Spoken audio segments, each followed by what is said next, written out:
Hello and welcome to the Heartbound Editing Podcast. This is episode 44 of the weekly Story Savvy series, where we tackle the 52 biggest self-editing topics and tips to help you make your good story great, as an aspiring author asks me, a developmental editor, all of the questions that you have wanted to. We have covered so much in this series so far, including last week's episode on the first half of the topic of self-editing names in fiction, covering introductions and making choices around them. Today, we are going to take a look at consistency and regulation around the names in your book. By the end of this episode, every aspect around names will be stronger and more polished, hopefully, and you will have a comprehensive checklist to use in future projects around names. Joining me to ask all of the questions is my friend and co-host, Agnes Wolfe. Hello. Hi, I'm an aspiring fantasy author who hopes to release her first middle grade fantasy later next year, and also host and founder of Authors Alcove.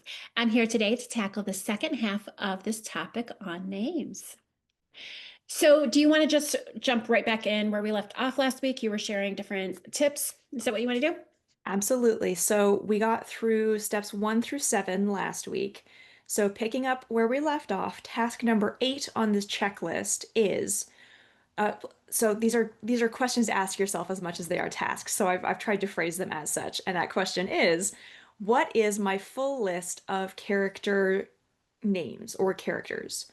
We touched on this briefly in an answer to one of your questions last week, but this is the moment to make that full list for yourself if you haven't already before we go on further with this process. So I know that I have a list of all of my characters' names, like, and it's listed kind of like a table of contents, where characters are listed individually with particular details. And then I did this so that way that as my cast expands, I don't have characters that are too similar in names and stuff like that. What are ways that you feel I should handle this? Does it matter how or where we make our list? Any specific advice? I know that I'm using Excel and Word documents. I think that Excel is a particularly good idea because then you can do first names in one column and last names in another and make sure that neither set column is going to be overlapping too much with anything else because then you can, A to Z sort each column individually. So I think that Excel or Google Sheets is a fantastic idea. I know that a lot of authors out there have character rosters of some description, so they'll have a whole character build with their age and maybe their physical description and where they're from and what kind of magic they can use, different things like that. And that's great, but if that's all spelled out in these big chunks, I recommend then taking those and making it into a short list, like you were just talking about, like a table of contents, where you can still have all of that information, but do have a list somewhere where it's just all of the names together so that, like you were just saying, you can visually assess all of them and look for comparisons or things that you need to change around that. So, question to ask yourself, number 9 on my list here is, are any names or any proper nouns in general too similar visually or audibly when reading at speed that need to be changed? So you already touched on this, but it is very much checking that you aren't going to have a reader seeing a Serafina and a Sarah and getting visually confused, or let's say having a Sean spelled Sean and a Sean spelled Shawn, which sound identical. So if this ever becomes an audiobook, that's a problem. So I have to ask, first off, how can we check the audible part? But the where the complication comes in is when we are not sure if our readers are going to be reading the name correctly. For instance, I read the Harry Potter books before I knew what Hermione's name is. And so I read probably the first two full books before, like, I think in the second or the third book, she actually has the name written out. And I can't remember what it was, but it was probably something like Hermione or something like that. Yeah. But she has it spelled out eventually. So how can we make sure without doing what J.K. Rowling did, to make sure that our audience doesn't necessarily have like mispronounce and have names too similar, if that makes sense. So, first of all, that's kind of unavoidable, unfortunately. Unless you are only producing an audiobook, there's going to be some level of that. So, do always check the visual similarity first, and then audio is second to that. But with that question about how do I know how they're going to pronounce it, there's a couple of options for that. First, Google the correct or standard pronunciation for a name. See if that's what you've been saying in your head, just as a beginning check there. But then also, especially if it's an invented name, try running it through any kind of text-to-speech software. So write out the word and then click a button and have pretty much any computer program read it to you and see what they say. But then also just message friends and family, maybe pick 3 to 5 folks and just be like, hey, will you send me a 2-second audio clip of you pronouncing this name however you automatically pronounce this name? That's essentially how you can check that. So, task number 10, the question to ask yourself is each name on my list mentioned at least 3 times in the book? And this is specifically to check the relevance of all of the names on your list. So I feel like this is a different scenario here than with step number one on this list. So again, but for this step, why is three the magic number? I notice three often comes up. Yeah. The situation here is that if a character isn't being mentioned at least 3 times in the book, it might make more sense to not name them at all.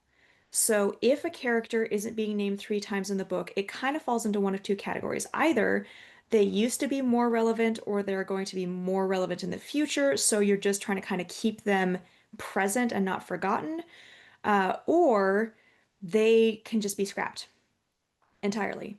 So when you're checking, if the name doesn't come up 3 times, you need to make that call. You need to decide to either make them more relevant in this book so that you're doing a better job of implanting them, or sorry, embedding them so that the reader will remember them, or you need to make that call of, well, I only mentioned them twice or once, or really only 3 times in this whole book. Maybe I need to take this character out and give their roles to a character that is already more embedded. That's essentially the again, 3 is just a magic number. 3 is easy in fiction. It's a decent, tangible marker to give folks. It's not a hard line. I'm not going to get mad at anyone for having an important character that only gets mentioned twice. Um, but the third option here is just to not name them.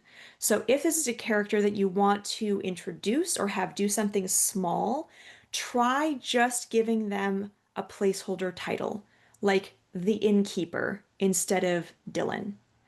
When you name a character, it gives them importance, or at least the reader is going to perceive it that way. So if you're not using a name at least 3 times in a book, it might make sense to say something like his first lieutenant, or the shopkeeper, or my uncle-in-law, something like that, where it's not a name that the reader is going to be expected to remember.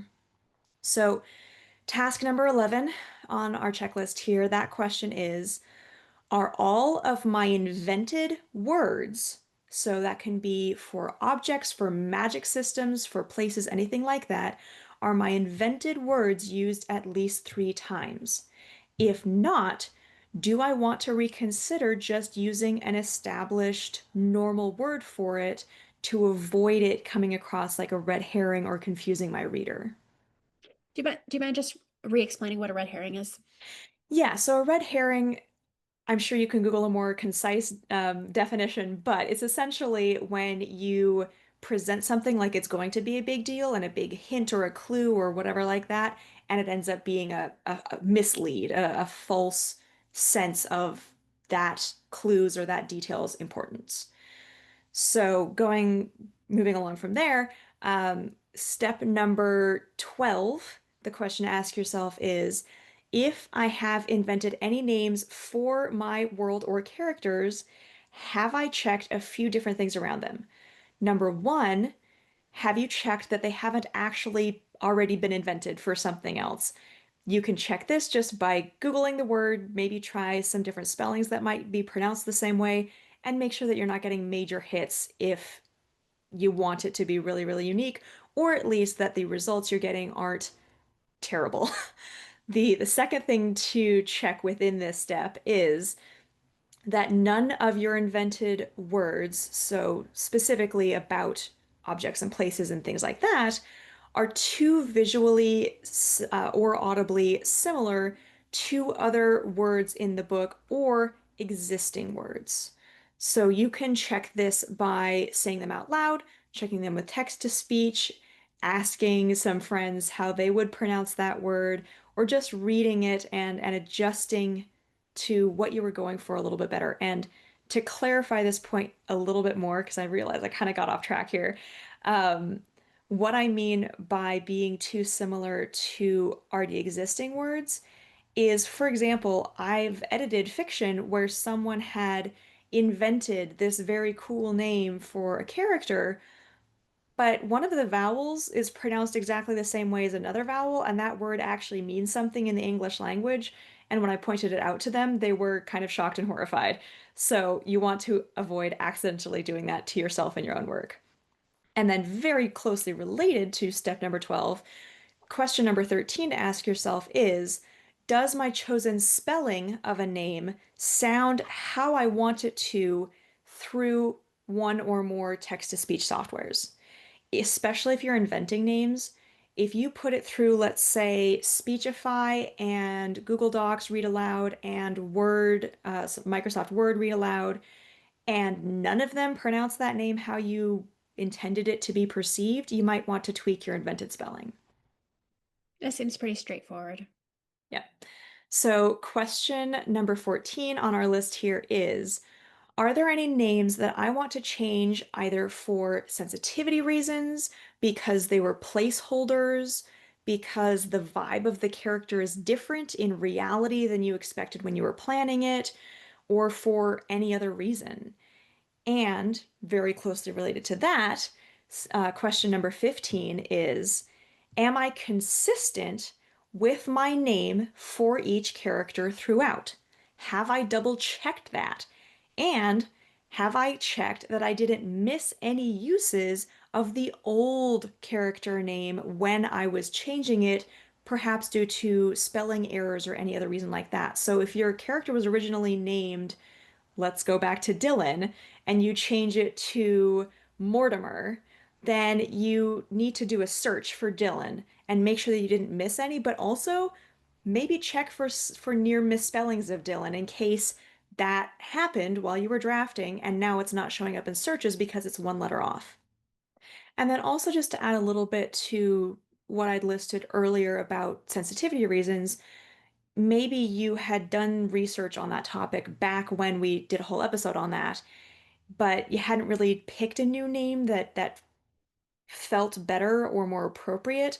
Now is the moment to go research whatever sensitivity issues had come up, make that choice, and again, do a search and replace and check near misspellings and implement that name that is less likely to bring up sensitivity issues with your readers or potentially do so. On that sensitivity part, one of your comments you had noticed in my first book was that my villains more often had names that from that are from outside of my culture, while my protagonists had names I consider more default names. Although there was a reason for that, and you get to learn that a little bit later on in the second book when more of the characters are introduced. It did appear that way in my first book, so I did make some adjustments so that others would not feel that way in my first book before they understood the reasoning behind the cultured names.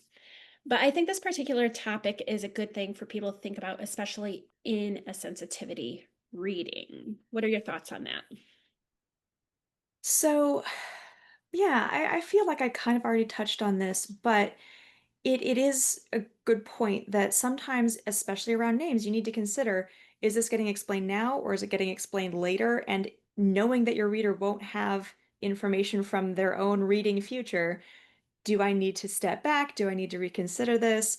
And names are one of the perhaps more likely places to catch sensitivity issues. So if even if you did do some of those checks earlier, Now with names might be a good moment to just go, hey, here's my cast list with sort of like antagonist, protagonist, secondary character, good secondary character, bad secondary character kind of stuff listed next to them, and find someone who's a member of the culture that you're writing in or that you think you might be overstepping a line with, and just run it past them.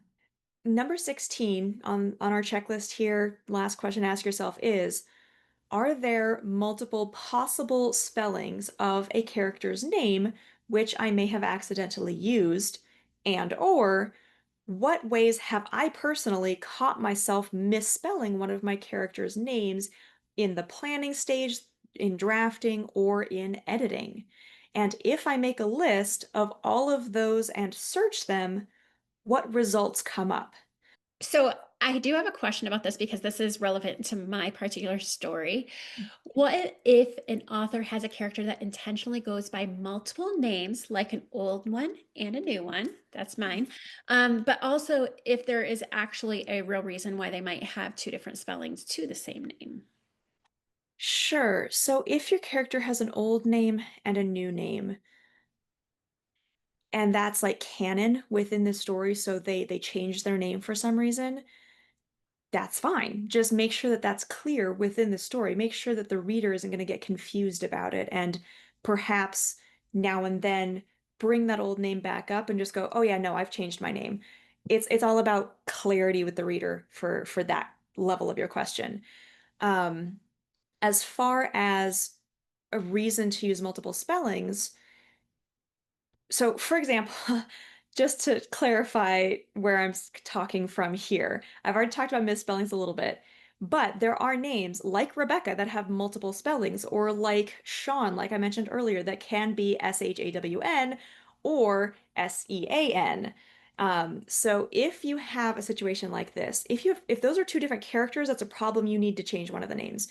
If that's the same character, but let's say one of the people within the story keeps misspelling their name, or you have a strong reason like mistaken identity or a letter getting sent to the wrong person kind of thing where this misspelling makes sense, I have a couple of very specific pieces of advice for that. First of all, make sure you only ever spell it one way in the narration.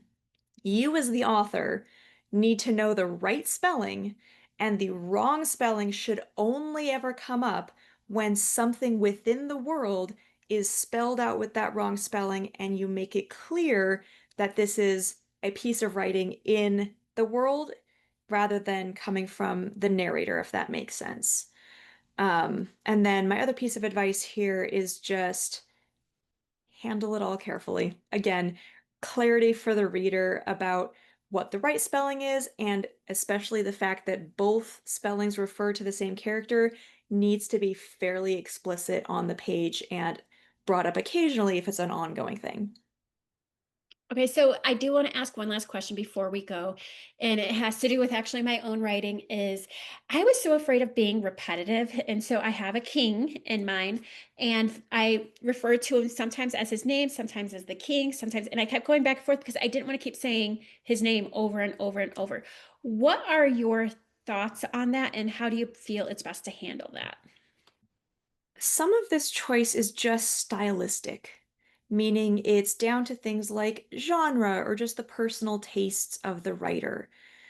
I do recommend aiming for some level of balance between repetitive, so using the same name over and over, and confusing, where you're using a lot of variety, but that's a fairly subjective line to try to draw. If a client asked me about this, despite this topic being much more in the line level edits than my own developmental wheelhouse, my answer would be roughly as follows. Number one, always use their full name with their title the first time the character is mentioned and the first time that they are introduced, if those are two separate moments. For example, perhaps your character is named and titled King Roland Fairhair or something like that. Make sure that that's used the first time he's mentioned and the first time he's introduced. Step number two in my advice here would be if there is more than one king in the book, When they are being referred to when they aren't present, you probably always need to use the name instead of or in addition to that title that is shared with multiple characters. Point three would be if there is more than one king on stage, so in the same room, in the same chapter, you must always use their names. Otherwise, it's going to get so confusing. Point four would be barring all of those, I recommend using both the title and name if it's been more than one full chapter since the last time the name was mentioned. So if you're only referring to him as the king for a chapter or two, you need to use his name again. Same thing goes for the other way around. Point five would be I suggest paying attention to the difference in how the king is referred to in narration. So by you as the author, which using my example might be the fair-haired king to say, okay, the fair-haired king went to his palace. And then comparing that against how that character is referred to by other characters when he's not around. So perhaps as King Roland, and then lastly, how he is addressed directly when other characters are speaking to him, such as Your Majesty. Just having a different set that you can use in those three scenarios can help with that variety and keeping things from getting repetitive. And then lastly, as my best attempt at addressing that issue of being repetitive and boring, I would say that a decent rule of thumb would be to avoid using just the name or just the title more than 3 to 5 times in a row without switching it up. And to make sure that you use both the name and the title regularly, however you want to define that particular phrase for yourself in this context. In my own books, I would say that it depends a little bit on the specific relationship between the POV character or the one speaking and the person being referred to, but I generally try to use the full name and title roughly once in each quarter or quadrant of the book to remind readers that all of those names and titles go together. Well, anyway, thank you so much for all of your insight. It really does help me so much. Delighted to hear it. Next week, we will go over improving your use and descriptions of nonverbal communication in fiction through self-editing. For now, I really want to thank everyone following along with this series. If you know any other authors who are nearing the end of their first draft or struggling with revising or rewriting their novel, please send them our way. The more authors that we can help understand finish the process of self-editing, the better. Thank you all for listening in, and thank you, Agnes, for joining me today. No problem. And also remember that if you yourself are looking for a development editor, I know a very good one. You can go to heartboundediting.com. And keep an eye out for Agnes's book next fall. I cannot wait to see how far it has come since the version I edited.